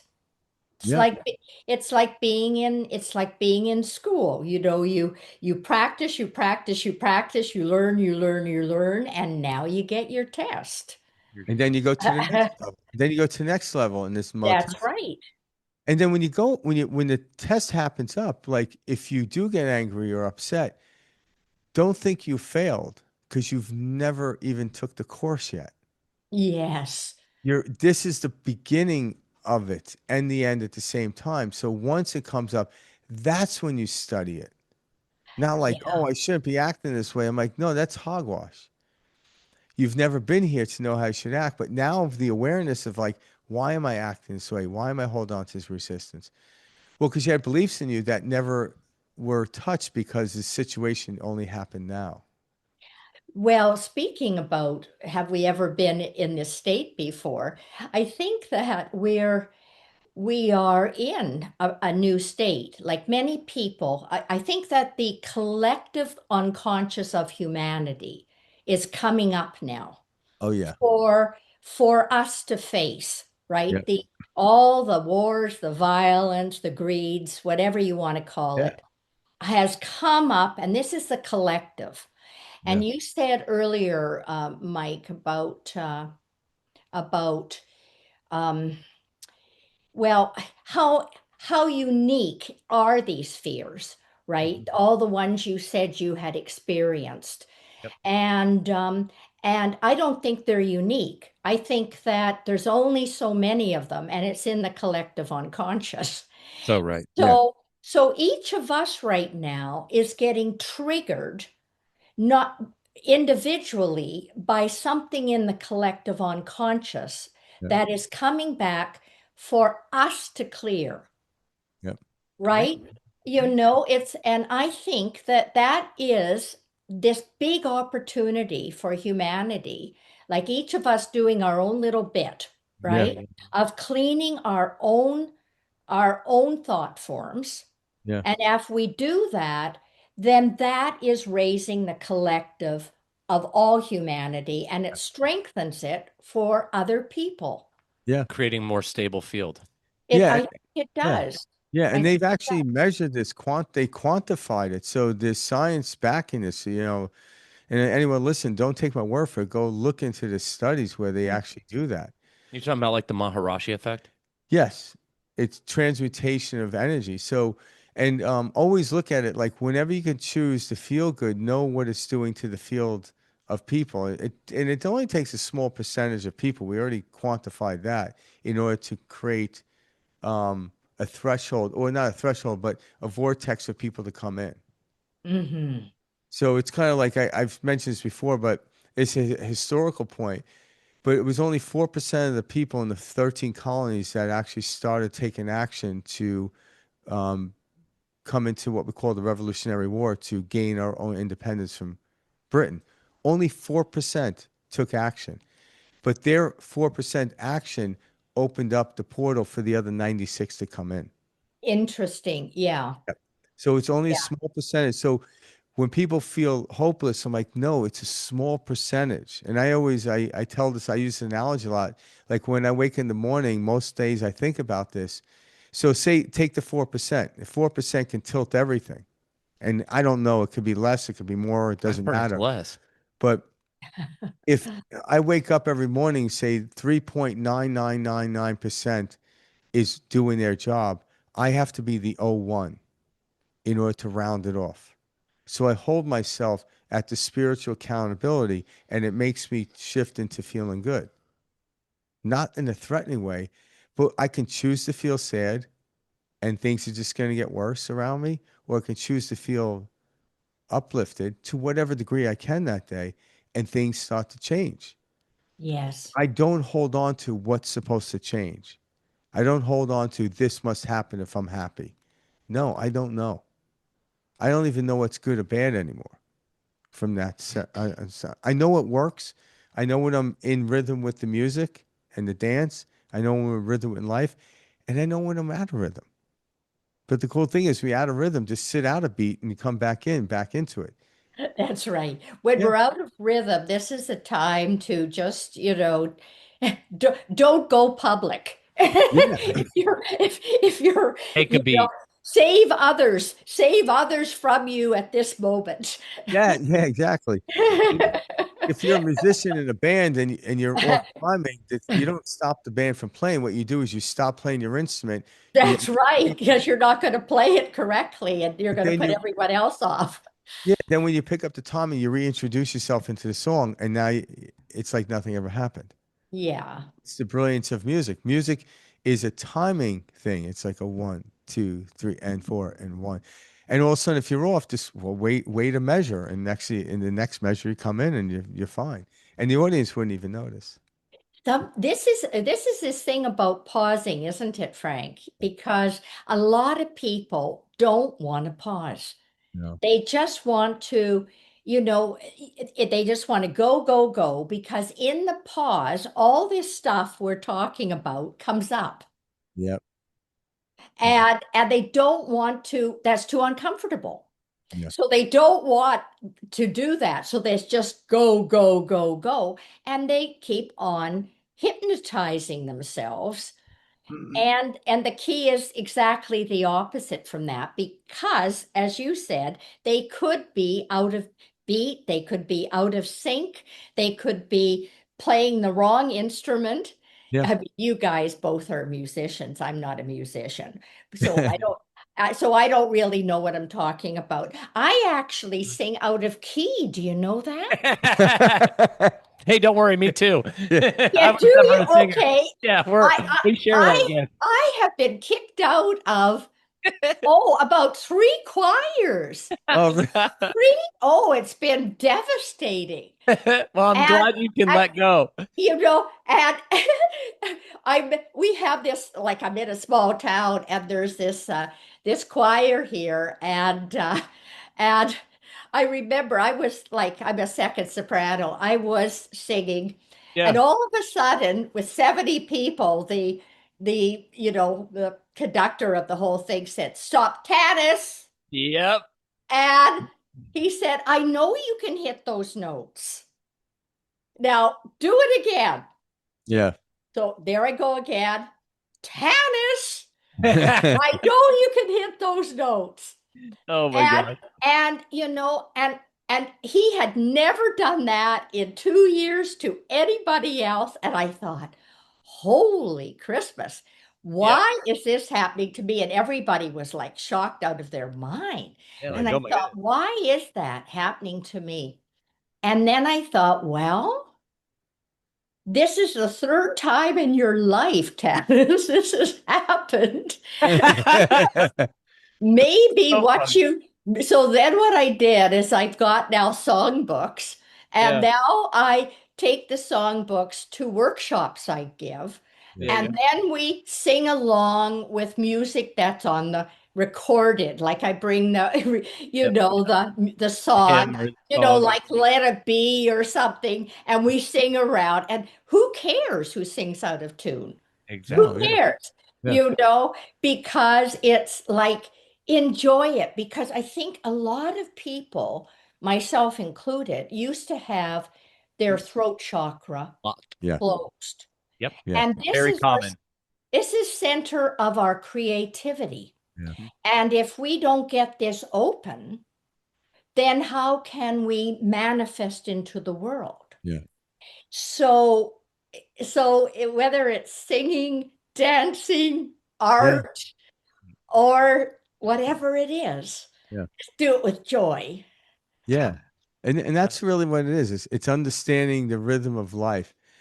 Because if you were doing something, you were out of rhythm, say you were dancing a certain type of dance to a certain type of music and you were out of rhythm, you would literally think that there's something wrong with that music. No, it was, there's nothing. So people, this is how religions created, you shouldn't do this, you shouldn't do that. It's not the thing you're doing, it's the rhythm in which you're doing it that makes it whole or disastrous. Uh-huh. So if someone did something out of sync, all of a sudden, like, we ought not to do that. I'm like, why? Because you had no rhythm doing it? No. It's a misunderstanding of how nature is. And I think, if I just had a thought about my singing. I think that I hear things on a different key. Yeah. Interesting. Or maybe you're trying to, because think about this, Yeah. a certain type of instrument, like if you're trying to, if you're trying to get the sounds of a violin, but you're playing a cello, Yeah. there lies This, the problem. yeah. Because everyone can sing, but you have Yes, to know. everybody can, but like I'm thinking of the keys that they use in Indian instruments, for example. Yeah. Not Fosse La Tudel. Yeah. Yeah, and it seems like they're the singing is much different because of that. Yeah. And I almost think that my hearing is keyed to Irish. And Interesting. Irish also, it's not always do, re, mi, fa, so. It has a different, do you know what I'm talking about? Absolutely, yeah, Yes. because you Yeah, like I even yeah, know exactly yeah, what you're because saying. there's a lot of music here, like Mumford and Son. Yeah. They have that Gaelic-y type of feel to it Hmm. in the yeah, music, and it's very popular music, but it's different than say Aerosmith Hmm. yes, completely. But yet it's got this vibe, but it's what beat is it? You know, you go into reggae, it's completely different than classical, than jazz. So it's like, okay, I can appreciate all music, but what instrument are you best to be playing? So everyone yeah. can sing, but stop trying to sing like Barbara Streisand if you don't have the high pitch. That's where it lies the problem. And Uh-huh. if you have a lower pitch or whatever, it means the universe needed you have that. Again, Yeah. we all And have a voice. it's it Yeah. they all have the place, and it's Yeah. like, don't try to fit yourself into the the norm, whatever you think that norm Yeah. is, Yeah. if that isn't your right note. No. Because think about them, Right? like the Yeah. singers that we admire. Like take a look at somebody that has like a beautiful high octave voice, like Hmm. say like Lady Gaga, something like that, right? Mhm. Then you take someone like Johnny Cash. It'd be hard pressed to say who is better. Okay, hitting the high notes, yes, but Johnny Cash wouldn't be represented in the sophistication of music in his voice, but it's freaking brilliant when he sings. Yeah. He's singing his own voice. He's not trying to be somebody else. And Well, also, and I can't imagine Lady Gaga singing Folsom River Blues. no, but hey, watch out, she may. She'll put a spin on it, right? But Johnny Cash, the last album he did before he died, he did it with Rick Rubin. He actually started playing music from other musicians like Nine Inch Nails. And Rick Rubin had to be young when he worked with Johnny Cash. I didn't know he worked with Johnny Cash. Oh, in the end, Wow. Johnny Cash was really old when he Oh, worked with him. okay, okay. So what he did is so like Nine Inch Nails, Yep. so Johnny Cash started singing all these songs, and it was like a really amazing thing because he's singing lyrics from other people, but he didn't try to sing the way they did it. And some of the bands were like, "Oh my God, he made that song sound so much better than us." Because he had this Oh. richness to his voice. And God, he was probably, I don't know how old he was when he did it. He was old, like he hadn't done anything in a while. But Rick Rubin's like, maybe we should play some other people's music, but use your Johnny Cash voice. Yeah, and it's like, wow, like that was crazy, you know? Yeah. Yeah. Yeah. Yeah. So we're meant, Or somebody like Leonard Cohen only had like four notes or something. yeah, Yeah. But but what he did with those four notes, Magic. yeah. So we all have it in us, and we came here to represent or to discuss our experience in the way we see it through the perspective of our lens. And if you feel encouraged to do so, do it because the universe wouldn't have you do it if somebody else out there wouldn't benefit from it. mhm, But do not think somebody has to benefit the way you think. We have no idea. You write a book, you put it out there, it's no longer yours. mhm, You write a song, you put it out there, it's no longer yours. mhm. It's for the rest of the world to dance to and play to. And Well, even this talk, I mean, this little conversation we're having, yeah, We it's offer it up to the audience. we offer it They're up. going to hear what they need to what for they things take to away. click on their Yeah. end, and they're going to hear it, and it's going to help them. I never looked at it from that way. Yeah, because I had people come up to me. It's like, oh, listen, you talk, and they gave me an analogy. I'm like, oh, that's not what I was thinking, but that's brilliant. Like I didn't think Yeah. about looking at it that way. And all of a sudden, because it's once I put it out there, it's no longer mine. It never really was mine. I just put it out there, and you start to realize we're all in this together. We're one big orchestra, Yes, we one are. big choir. And when we start to harmonize, the cell phone will look like a paperweight.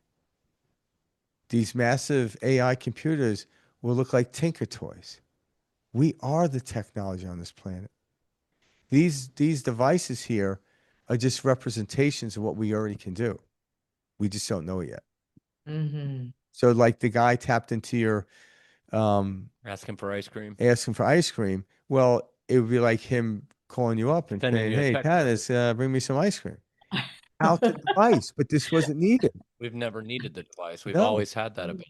Yeah, but the device, We just have never been taught it. yeah. So as we start to wake up these centers in our bodies, you could be at the top of Mount Everest and I could tap into your visual cortex and see exactly what you're looking at without any intrusion on your part. Or I'm not intruding. I'm invited. Why? Well, when someone calls me on the phone, I have to answer it. Like they don't just, can you imagine someone called you and they got the choice of picking up the phone? Like, damn it. Like, all right, what's going on? That'd be No. great. And so there'll be no intrusion. The greatest technology this planet ever seen would be when humans are all connected, Hmm. way beyond a rocket making it to Mars. That would be nothing. And we're trying to find our way through that. People are trying to force it. You can't force it. You have to let it No, cultivate. we're early days of Yeah. this right now Yeah. happening. Yeah. And yeah, yeah, Yeah. like you guys, I'm very optimistic Yeah.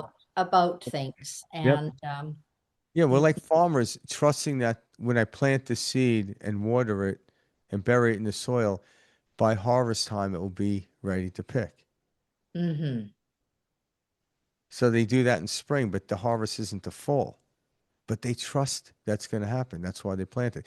They don't know how much corn they're going to get. They don't know how many apples they're going to get, but they know they're going to get something because they trust it. So what seed are we planting right now that's going to harvest during the season? But if you don't trust it's going to work, guess what you're not going to do? You're not going to go out and plow the field. You're not going to put the seed in. And then Mhm. when you see everyone picking their corn, like, why did it happen? Like, what, did you bury it in the spring? I'm not a farmer, so I don't even know when they put this stuff in the ground. I'm just talking out of turn here. But like, I'm assuming it's in the springtime and, through the summer it cultivates. But that's it. It's like, why don't we trust to plant the seed? Why don't we?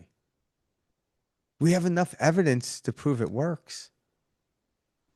Or a lot of people are thinking they're hoping somebody else is going to plant the seed for them and feed them. Yeah. Ding, ding, Well, ding. Yeah. huh? Ding, ding, Yeah, ding. Bingo. yeah, Yeah. yeah, yeah. Yeah. And that's not going to happen either. I No. mean, this is a time when each person has the responsibility to step forward, Yeah. right? Making their best guess at what they could offer at this moment and not worrying about being right, but Yeah. just it's an experiment. Just start stepping forward. That's it. Yeah. I love that. Yeah. And when they do, they start to see things cultivate and they're like, oh my God, now it gets exciting. Now I want to, what else can I plant? Oh, yeah. This is where children had this, and we can get back there is they didn't do anything for the accolade. They didn't do anything for the condition. They just did it. They were drawn to the playground. And when they went to the playground, they met their best friend. They had fun. In the act of having fun, they boost their immune system. Their neural pathways are better. They did better in school. But can you imagine a kid goes, I'm going to the playground to find my best friend, to boost my immune system, and to do better in school. The kid ain't going to go to the playground. It's just too much added Yeah. on there. Kids don't think It that didn't way. it didn't sound like fun at all. No, it didn't. So I'm like, oh, it's exhausting. You go to the playground. Now you're the annoying kid trying to make a friend. Like, hey, will you be my friend? It's like, kid's like, whatever. Get on the swing. But somehow along the way, we started putting the conditions. I'm going to go to work in condition I get paid this amount. Yes. Like, no, why go to work? Because it's something you can give to the world, service to the world. The money will show up in its appropriate fashion if you Mhm. trust it. Isn't it wonderful that all of those reasons that we were bartering ourselves, bartering our talent, our life for this condition or that condition, and all those conditions are being taken away from us now. Yes. And that's, yeah, Isn't that wonderful? That's it kind of the is. paradox, yeah. It is. And because those conditions were exhausting, Yes. because if it didn't turn out exactly the way you wanted it, you felt short sighted. Now, someone can watch, like, oh, I'm like, you're doing really good. I was like, no, my goal was to make $1 million this year. I only made 900,000. So someone like, what are you out of your mind? Like you made $900,000 but my goal was 1 million. I'm like, but you consider that to be failure. Meanwhile, most of the people living in America are making like 40, $50,000 a year. Like that's just, it's crazy thinking. Hmm. And we don't understand It's that's what we're doing. conditioning. Yeah. We just have we live a conditioned life. Yeah. But And it's up to us to see that. But isn't it Break interesting that when you look at stupid. history? How did Yeah. we come up with this? Because it never worked. Mhm. it's never worked. It's always created anxiety for more. Yeah. Because say you got the $1 million, now I got to go to 2 million. All right, then what? Well, when I get to 2 million, then I'll take a little time off. Like no, it's Often crazy. people, often people do not change until the pain of not changing becomes greater than the pain of changing.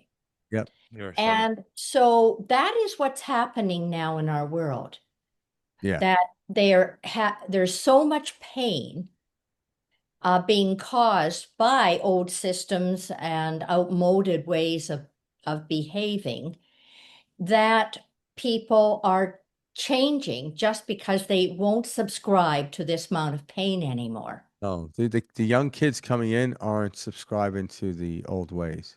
Mm-hmm. So a lot of Great. people, yeah, the older people that are still seemingly what they think of doing well in those old systems are the first ones to say that kids today are like lazy. I'm like, no, they're not. They're just not going to do the insane hula hoop dance that you want them to do because they don't see an outcome that's worthy. And like, what do you mean? Like, well, they grew up watching their parents go to work 70, 60, 70, 80 hours a week. And they came home, they had this beautiful house, all the money in, but they came home and they were miserable. They Uh-huh. saw it firsthand. Not only that, they came into the earth with a different energy, by the way. They know not to do that. Yeah. And we're going to learn from them. So you like, how do you get through the this period? Again, friends close, family close, and start listening to the young generation. Mm-hmm. They already know what to do. That's the truth. And if you don't listen to them, they're going to do it anyway. Yeah. And for us older folks, we've got to strip away. Yeah. But we also have the wisdom Well, that we they sure do. need. So we have the wisdom that they need Give and take. to get. So it's a complete kit. It's Mm, not, we're not going to be a burden to them, nor they're going to be a burden to us. We're going to work unilaterally, like we're going to work together. And that's how we can do it. And it's this brilliant moment in time. And we're at the beginning of it. And people are like, well, when are we going to get there? I'm like, we are there. Stop trying to wait for the aliens to land to show you how to make more money or whatever you think they're going to do. That someone's like, I can't wait for the aliens to land. I'm like, you're just going to annoy the shit out of them if they land today. Like, With your neuroses, yeah, your I'm like, poor self-thought, they're gonna be yeah, like, what is going on with yeah, this species? yeah. Like, oh my You God. guys really talk to yourselves like this all day long? This is how Yeah. you treat one another? You lie to each other? Oh my goodness. I'm getting back in my ship and getting back to Yeah. paradise. Why aren't you okay now with everything in front of you? Mhm. Stop if we waiting for do, this magical moment. This is the magical moment. if we're doing our own work, and Yeah. we've had a great conversation about all the things people can do, and we can do. But if we're doing it, we don't have to wait for aliens to come to our lower frequency, because our frequency is rising Yep. to this frequency where we are already conscious Yep. of these other beings and these other realms and these other worlds. Yeah. That's the key. Yeah. That is the key, and I'm And glad that you brought that up. yeah, and That's a perfect way to kind of summarize, where this entire conversation has been going. yeah, and I think that's it. This is the most brilliant moment in time right now. And it keeps unfolding. Hmm. So if you're trying to wait for that perfect moment, that creates anxiety. And that energy is not in sync with the dance of nature. Hmm. People Yeah. anxiety don't dance well.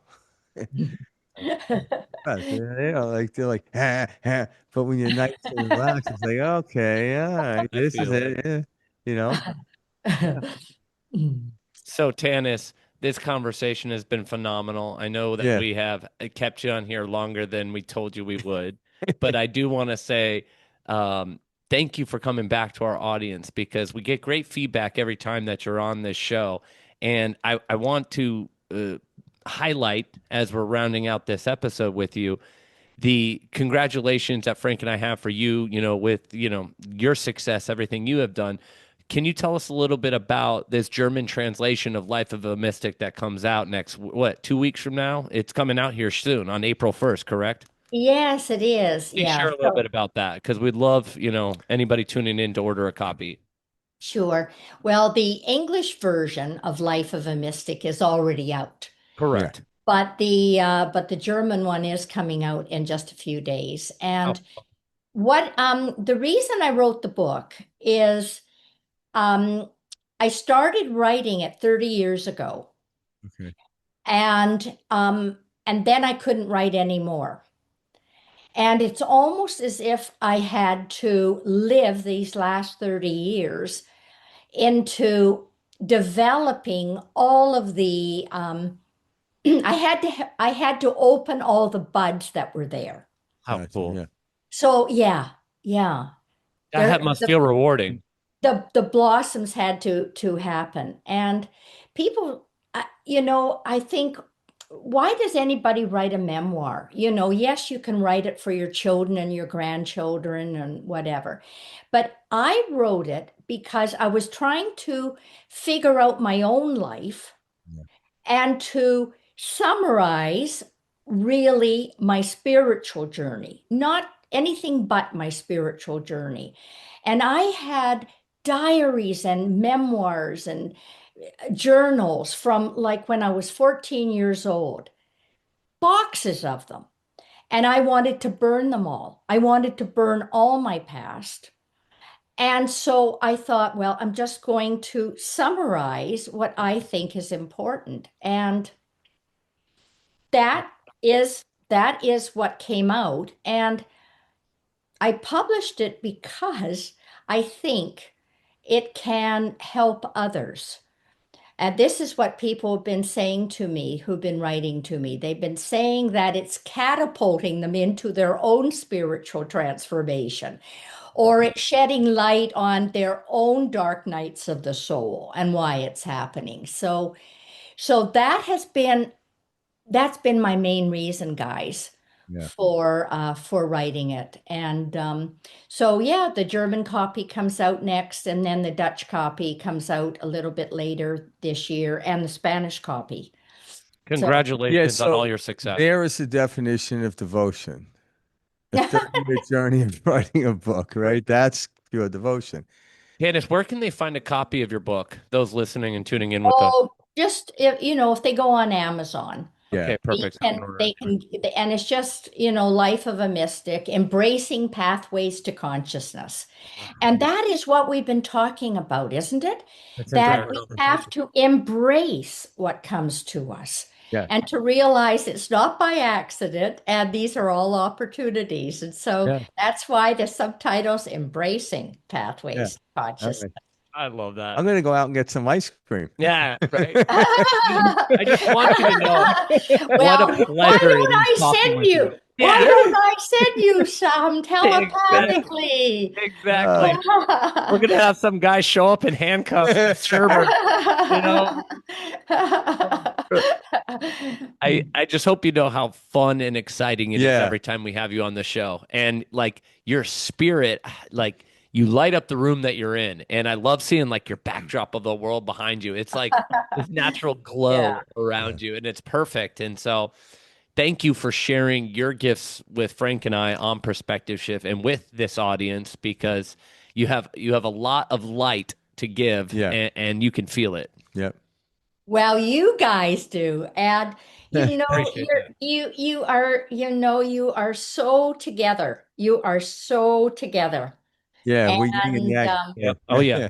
Yeah. Yeah. And yeah. this won't So, be our last time. We're gonna see you well, again. Yeah. You'll have we'll I'm have to going to get you on tell for you, the Dutch version. you know what? I'm going to tell you, I'm going to just give you a little, this is kooky. Are you ready for something kooky? Oh, Throw always. it at us. Yeah. Do you know I am writing a very small little book right now? Are you Really? ready? Are you Okay. ready? Yes. Yeah. It's on scratching. Really? On Oh, scratching? on scratching. Yeah, All right. scratching. All right. Really? How important scratching is. Yeah. and how it is a healing technique that needs to come out of the closet. Interesting. So, Yeah. When's that coming out? so when you say Well, scratching- I'm involved with it now, and I need more people to scratch me so that I can work. Send us some scratching your way. I can work through all the different things on this. Yeah. But I'm serious about it. I mean, I'm making a joke, but I am serious. no, yeah. It's There's one of something those. about that. Wait, did Perspective Shift just break this news, or have you shared this with? No, I haven't Okay. shared this. Oh, you know? Okay, Well, so you you heard it this first, is right? so yeah. our audience heard this first. This is great. This is You're breaking news. sharing it first. So is That's this why exciting. God created the mosquito? Exactly. So we scratch ourselves more? Too funny. Well, I'd love to have you back on to share that with the Yeah. Oh yeah, So Yeah, let's I'll stay let in you know. communication. yeah, I'm Yeah, gonna we look will. into the scratching thing Yeah. because Yeah. me and my wife, When I sign off, you guys might want to scratch each other's back. Yeah, exactly, right? I love yeah,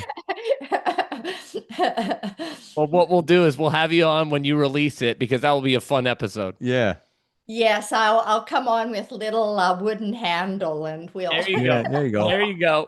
That'd be great. Imagine how like a live seminar with people, like a retreat of scratching. Exactly. Oh my God. Do you have to grow your nails out for that one? Any size works. Yeah, like my nails grow. Yeah. Well, or you could get fake ones that you put on. Yeah. There you go. Plastic ones Yeah. too. Exactly. Well, either way. Then you're golden. Yeah. But it needs to be done with love.